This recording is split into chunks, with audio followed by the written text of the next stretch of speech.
우리는 시편 제4권의 시편을 차례대로 보고 있습니다. 물론 시편은 그 한 편 한 편으로도 완결된 찬양입니다만 이 배열을 통해서도 우리에게 전하고자 하는 메시지가 있습니다. 하나님이 우리의 기도, 나의 기도와 공동체의 기도에 응답하신다. 그것을 통해서 우리가 무엇을 알게 되는가? 하나님은 우리의 아버지이시다. 근데 아버지이신데 어떤 아버지냐? 모성적 아버지시다. 그 하나님에 대해서 우리가 이해를 하게 됐어요. 그래서 하나님이 우리에게 베푸시는 큰 두 가지가 뭐냐? 어머니처럼 우리를 긍휼히 여기시고 노하기를 더디하셔서 우리를 용서하신다는 거예요. 하나님의 긍휼과 하나님의 용서는 우리의 삶의 질서와 회복, 혼돈을 잠재우고 바른 질서를 회복하게 돼요. 단순히 우리를 씻기시려는 게 목적이 아니고 우리를 살게 하시려는 데 목적이 있는 거죠. 하나님을 이런 하나님으로 알게 되면 이게 또 다시 시편의 제1권과 2권으로 돌아가는데, 우리가 시편 8편 같은 데서 어떤 메시지를 받았냐면, 분명히 이 피조 세계를 가만히 보니까 하나님이 계신다는 것은 알아요. 우리가 피조 세계를 가만히 보면 하나님이 계시겠다 하는 걸 아는데, 그러나 우리가 이미 타락한 이후에는 하나님의 창조 세계를 보면서도 그 하나님이 어떤 분이신지를 잘 이해하지 못해요. 알 수 없어요. 그러니까 신앙심은 있고 신성은 있지만 하나님에 대한 바른 지식이 없으니까 돌에게, 나무에게, 하늘의 구름에게 우리가 제사하고 기도하는 거 아니에요? 자, 그런데 우리가 하나님이 어떤 하나님으로 발견했냐면 아버지이시며 모성적인 우리의 구주가 되신다는 사실을 깨닫고 하나님을 찬양하다 보니까 이제 우리가 깨닫지 못했던 피조 세계에 있는 하나님이 어떤 분이신지를 이제는 명확히 보는 거예요. 그래서 여러분, 과학자들도요, 하나님을 존중하는 과학자들이 이 피조 세계에 있는 질서를 더 잘 발견해냅니다.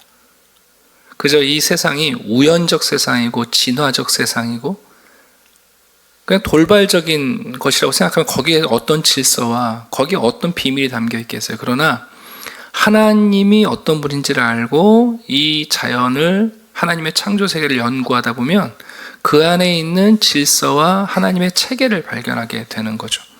자, 시편 104편은 그런 면에서 우리에게 하나님을 깨달은 성도가 이제는 이 피조 세계를 통하여 하나님께 돌리는 찬양을 알아차리는 거예요. 우리가 침묵할 때라도 이 피조 세계가 하나님을 찬양하고 있구나. 우리가 깨닫지 못할 때라도 하나님은 아버지의 어머니적 사랑으로 우리를 돌보시는 것처럼 똑같은 돌봄으로 이 피조 세계를 돌보고 있다는 것을 발견해요. 그게 바로 시편 104편이 우리에게 노래하고 있는 내용들입니다. 104편 먼저 30절을 잠깐 가볼까요? 30절을 가보시면 이렇게 되어 있어요.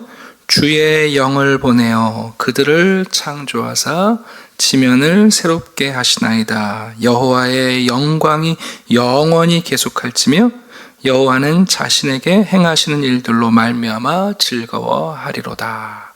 근데 이제 이거를 발견하기 위해서 과거에는 우리가 하나님을 존중하지 않고 피조 세계를 봤는데 이제는 하나님이 어떤 분인지를 알고 피조 세계를 보니까 그 하나님의 영광이 얼마나 그 안에 있는지를 발견하는 거예요.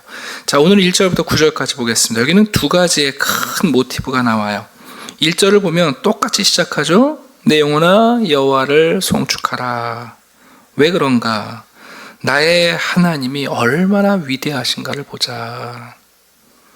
그분은 그분의 존귀와 권위를 바로 이 피조 세상에 덧뿌려 놓으신다. 그러면서 큰 두 가지 모티브를 얘기해요. 첫 번째는 빛이에요. 빛.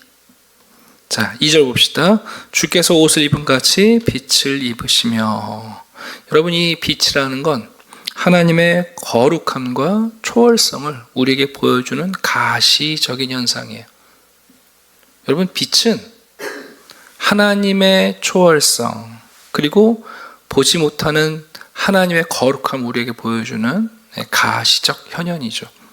여러분, 사람들이 자주 착각해요. 눈이 있으면 볼 수 있다고 생각해요. 아니에요. 여러분, 눈이 있어서 보는 게 아니라 뭐가 있어야 돼요? 빛이 있어야 돼요. 카메라가 있다고 여러분 사진 찍히는 게 아니에요. 카메라 셔터를 아무리 눌러도 여러분 빛이 없으면 아무런 상도 찍히지 않아요.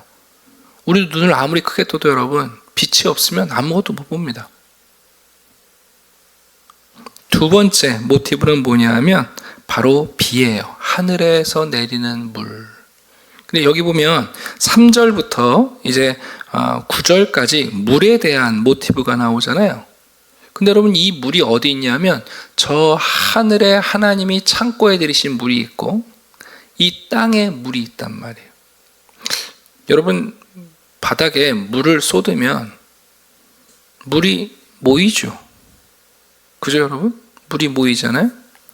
그런데 하늘에 분명히 물이 있고 이 땅에 물이 있는데 왜 안 섞일까? 왜 안 섞이는가?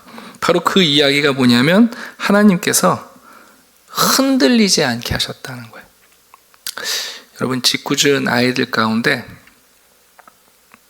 아이들이 지독한 악인이라서가 아니라 장난꾸러기들, 아기가 조금 있는 아이들이 병아리 같은 작은 동물, 햄스터 같은 작은 동물 상자에다 넣어놓고 막 흔드는 녀석도 있어요. 심지어 어떨 때는 상자를 막 뒤집죠. 만약에 여러분, 이 세상이 하나님이 장난꾸러기시고 우리에 대해서 그렇게 대하신다면 우리가 어떻게 될까요? 근데 이 노래는 이렇게 돼 있어요. 물에 자기 누각의 들보를 얹으셨다. 위의 물을 땅에 함부로 쏟아지지 않게 하나님께서 잘 보존하신다. 구름 수레, 바람 날개를 통해서 필요한 곳에 그 바람을 보내서 번개, 불꽃이죠. 필요한 곳에 물을 내리신다. 또 5절을 보시게 되면 땅에 기초를 놓으셨는데 6절 한번 보시겠어요? 깊은 바다가 그 땅을 덮지 못하도록 하나님이 또 경계를 세우신다. 이것은 무엇을 얘기하냐면 하나님이 빛과 물을 다스리심으로 혼돈을 잠재우고 우리의 일상 가운데 이 피조세계의 질서를 부여하시는 내용을 이야기해요. 이거는 좀 한 걸음 더 나아가 볼까요? 여러분, 이스라엘 백성들이 광야에서 40년 동안 매일 아침에 만나를 먹었습니다. 그리고 가는 곳마다 반석에서 나오는 물을 마셨습니다. 이스라엘 백성들에게는 매일 가는 곳마다 만나와 물을 내리셨어요. 그럼 여러분, 하나님이 이스라엘 백성들만 그렇게 돌보셨나요? 아니에요. 피조세계, 하나님의 창조세계에도 만나와 반석에 물이 있는 거예요.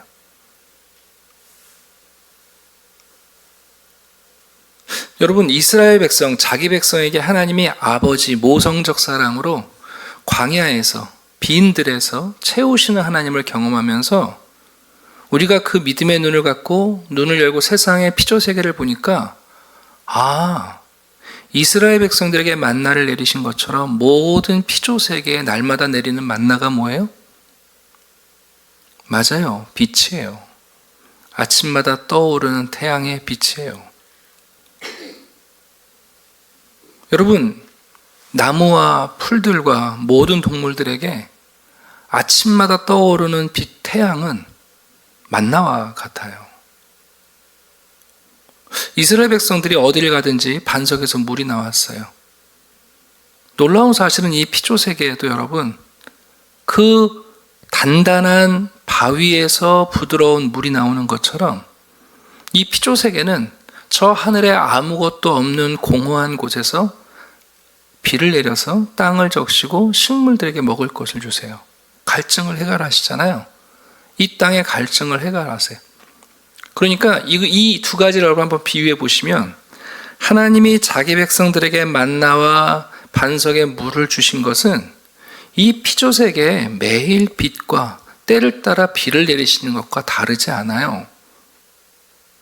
하나님은 우리를 지으시고 우리를 구속하시고 우리를 보존하실 뿐만 아니라 자신이 지으신 이 세계를 구속하시고 보존하시는 분이에요.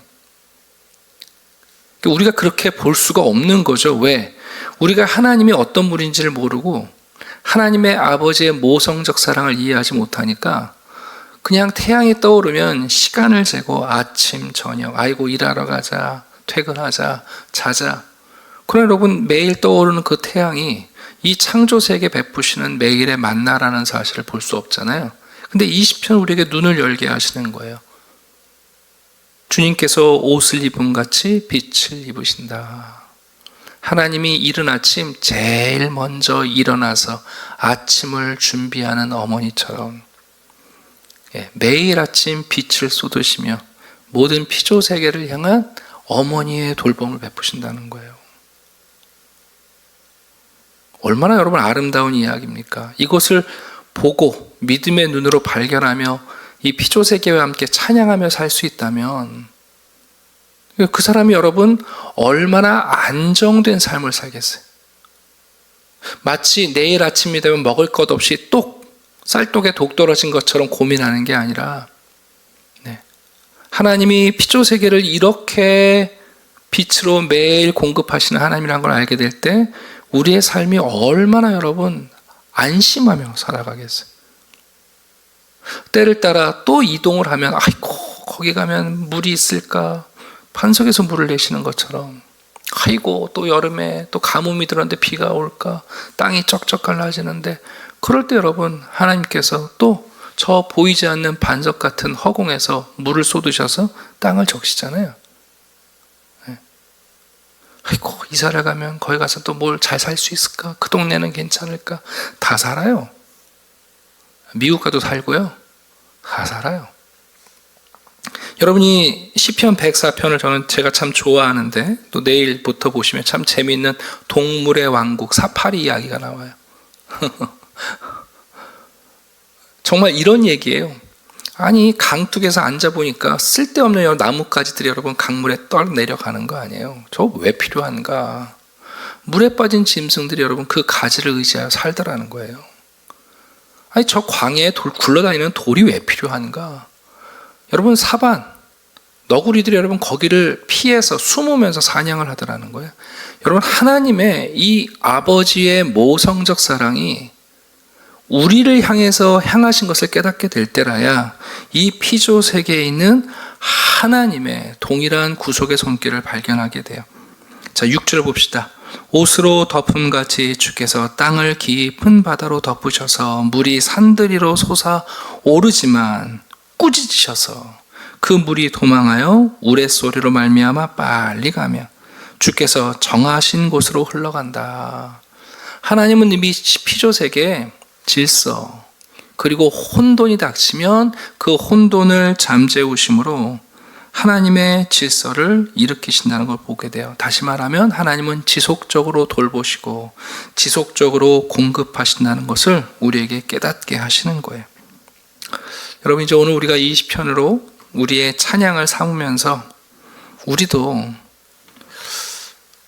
이 하나님의 아버지의 모성적 돌봄을 이해하게 될 때 혼란을 잠재우고 질서를 부여하시고 보존하시는 하나님의 손길을 알게 될 때 우리 안에 큰 안심과 안도감이 생겨요. 네. 제가 전에도 한번 얘기했지만 무슨 환경단체가 또 우리가 하고 있는 어떤 캠페인이 이 세상의 질서를 부여하는 게 아니에요. 여러분 질서라는 건요 한 사람만 어기면 무너져요. 네. 별거 없어요 여러분. 그러니까 여러분 사단과 악인들이 그렇게 악을 우리에게 흩뿌리지만 세상에 생명이 존재하고 유지되는 건 하나님 때문에 그런 거예요. 네. 우리의 신앙이 이 하나님 아버지의 모성적 사랑, 긍휼과 용서와 우리를 향하신 자비를 발견하게 될 때 드디어 우리의 눈이 열려서 이 피조세계를 이렇게 바라보게 되는 거죠. 그러면 피조세계만 바라보고 발견하는 거 아니에요. 이제 이 하나님의 영광을 이 시편이 나중에 나옵니다만 사람들 안에서 발견하는 거예요. 네. 그리고 내 안에서 발견하는 거고, 그럴 때 우리의 진짜 자존감과 정체성이 찾아와요. 자, 오늘은 여기까지. 하나님의 긍휼과 용서로 아버지의 모성적 사랑을 발견한 우리, 드디어 우리의 눈이 열려 저 피조세계를 보니, 과거에는 하나님이 계신 건 알았지만 그분이 어떤 분인지 몰랐는데 그분이 이 피조세계를 어떻게 다스리는지 알게 됐어요. 혼란을 잠재우고 늘 질서를 부여하심으로 보존하시고 공급하실 때 우리는 하나님 때문에 얼마나 안정된 삶을 살 수 있는지를 알게 돼요. 오늘도 해가 떠오릅니다. 이 피조세계에 전하시는 하나님의 만납니다. 네. 때를 따라 이른 비와 늦은 비를 내리시고 때를 따라 돕는 은혜를 베푸십니다. 하나님의 반석에 물을 내시는 귀한 은혜입니다. 네. 무엇보다 그 반석에 물을 내시는 가장 이제는 마르지 않는 공급하시는 능력이 어디에 있는가? 예수 그리스도 안에 있는 거예요. 그래서 성령, 창조의 영이신 성령께서 만물을 창조하신 것처럼 이제는 그리스도 안에서 성령이 활동하시며 우리에게 마르지 않는 생수를 주시는 거죠. 그게 이 시편 아까 읽었던 30절과 31절의 정점인 거예요. 주의 영을 보내어 그들을 창조하셔서 지면을 새롭게 하신다. 네. 우리 가운데 있는 성령의 역사가 또 우리들의 삶의 보존과 공급과 질서를 만들어내실 겁니다. 함께 기도하겠습니다. 아버지 하나님 감사합니다. 믿음의 눈을 들어 우리의 기도에 응답하시는 하나님, 무한히 긍휼하시며 우리를 사랑하시고 혼란스러운 우리들의 삶에 예수 그리스도로 질서와 삶의 균형을 잡아주시는 주님, 한나 티끌같이 흔들리는 우리를 하나님께 붙어 영원한 삶을 살게 하신 것처럼 그 하나님을 발견하고 세상을 바라보며 이 피조세계에 담겨있는 하나님의 성실하심을 봅니다. 매일매일 빛은 만나처럼 우리를 찾아오고 때를 따라 돕는 하나님의 은혜와 이른 비와 늦은 비는 반석에서 물을 내리셨던 하나님의 섬김과 다르지 않습니다. 이른 아침 먼저 작업복을 입고 우리를 위하여 하루를 준비해 주시는 주님의 손길을 봅니다. 오늘도 우리의 혼란을 다시 질서로, 우리의 두려움을 하나님의 품 안에서 평안으로 바꾸시는 하나님, 그 하나님을 신뢰하며 안정감을 누리며 하루를 보내게 해 주시옵소서. 세상의 두려움, 사단의 유혹과 공포가 마치 우리가 모든 것을 잃을 것처럼 두려워할 때에 하나님이 또 우리를 찾아오사 그 물이 넘치지 못하게 하시며 혼란스러운 우리들의 삶이 오직 하나님으로 질서를 잡게 해 주시옵소서. 성령이 창조하시고 성령이 새롭게 하시듯 그리스도의 영이신 성령께서 우리 가운데 오사 오늘도 우리를 새롭게 하시고 우리들의 삶의 질서와 품위를 허락해 주시옵소서. 감사드리며 예수 그리스도의 이름으로 기도드립니다. 아멘.